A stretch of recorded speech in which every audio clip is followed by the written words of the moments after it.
Sometimes we try and drag relationships on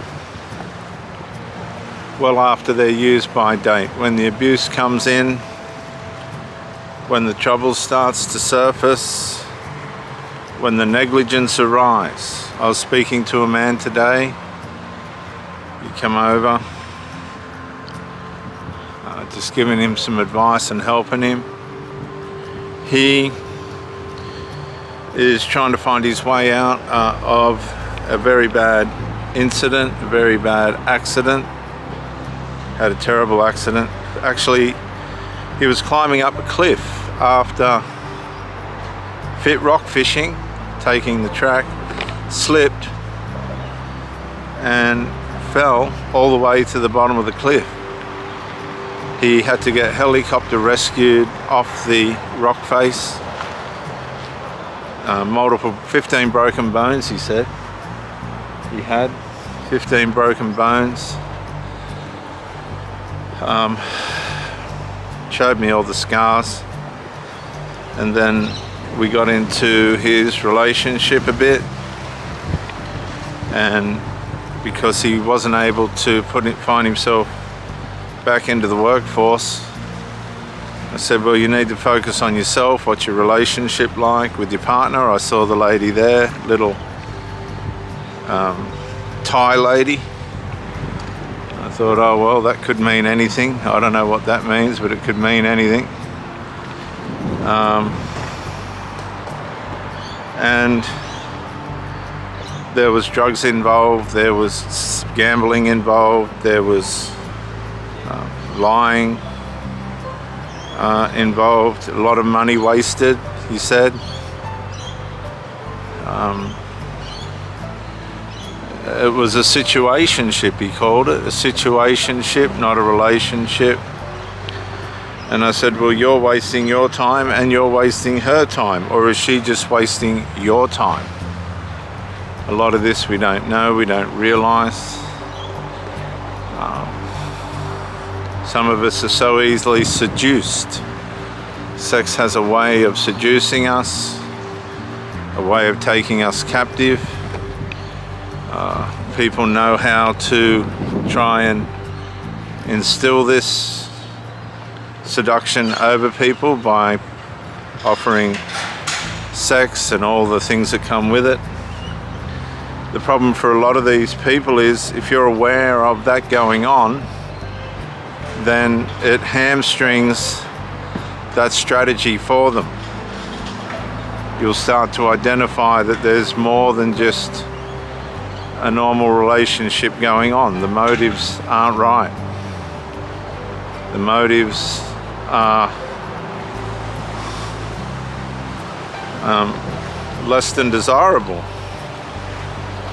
because you can catch out, if you're awake, the covert narcissist or the covert sinner.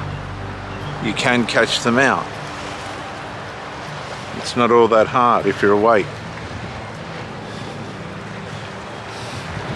because they'll use sex as a way of keeping you influenced. Now, that could develop, if you're lucky, it could develop into a relationship, it could develop into something substantial. Or you could just be a means of supply, sexual supply, financial supply. You might be the gateway to the drugs for that person, or the alcohol. He said there was alcohol involved as well, which means there would have been arguments and all the rest of it. Quite lost he was. Quite lost.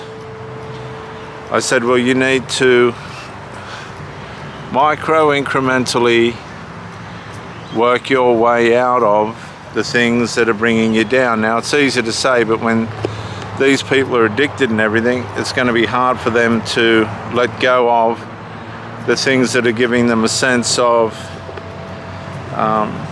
health. And when people have a sense of health, it's hard for them to let go of, like this dog with the ball, the addiction. When I go to grab the ball, look, he's going to grab me. He doesn't want me to get the ball. See, people don't want to give up their addictions. Now he wants me to throw the ball, which I will. But in throwing the ball, it's leading him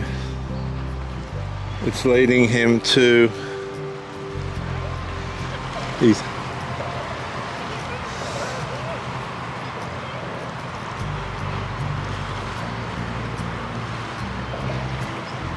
It's leading him to the problem, hey?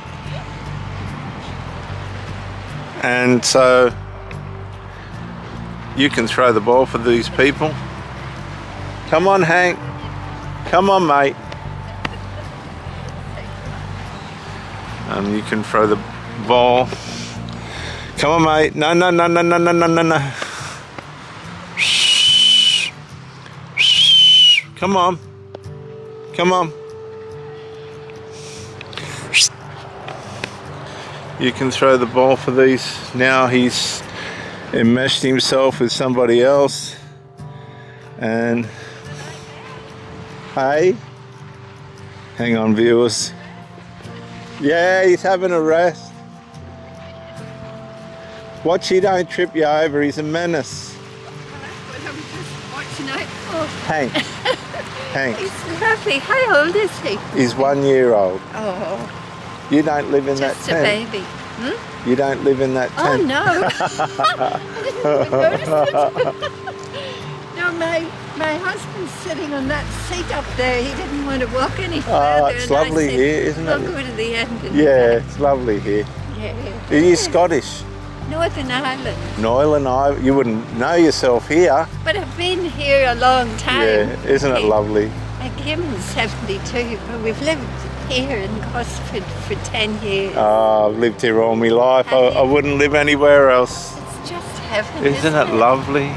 You know, Absolute heaven. lived here. I stood here 50 years ago, looking out there. Yeah. Never ever left. Yeah. Watch out for him. He's a menace. Well, I'm gonna like it. He has. Come on, Hank.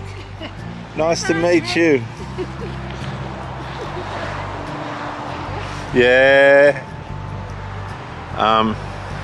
There's a tent there, and I thought she might have lived in it, but you can't tell these days. Very nice lady, originated from Northern Ireland.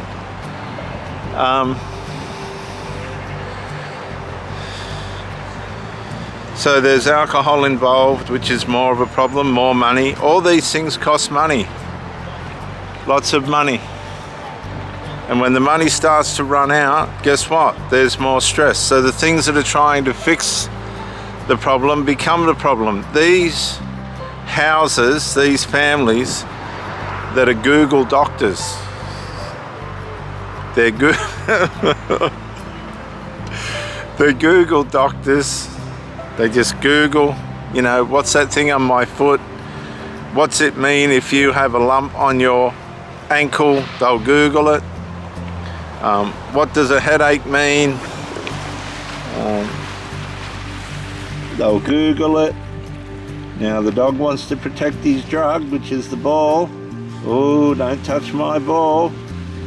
Don't touch my drugs, look. I'll hold them in your face. But don't you touch my drug. I'm not going to let go of my drug. Look, I'm not letting go. And they do. And then they'll chase it. So it wouldn't matter where you threw it or what you did with it. They'll chase it and they'll bring it back. But eventually, he's going to get tired of it. So what do? You have to let them go. You have to let them run their race. And some of them don't survive. Some of them die. Some of them OD. I had one girlfriend, she said she OD'd, but they saved her in a younger life. Others get sick of it and find their way out. They see the light. I've got a friend that I grew up with, and he was right into it. See, he's tired of it now. I got the ball, he's not even moving. He got tired of it at all. Decades of it. Now he's against it because he knows the damage that it does. How does he know the damage that it does? He knows the damage that it does by his own life.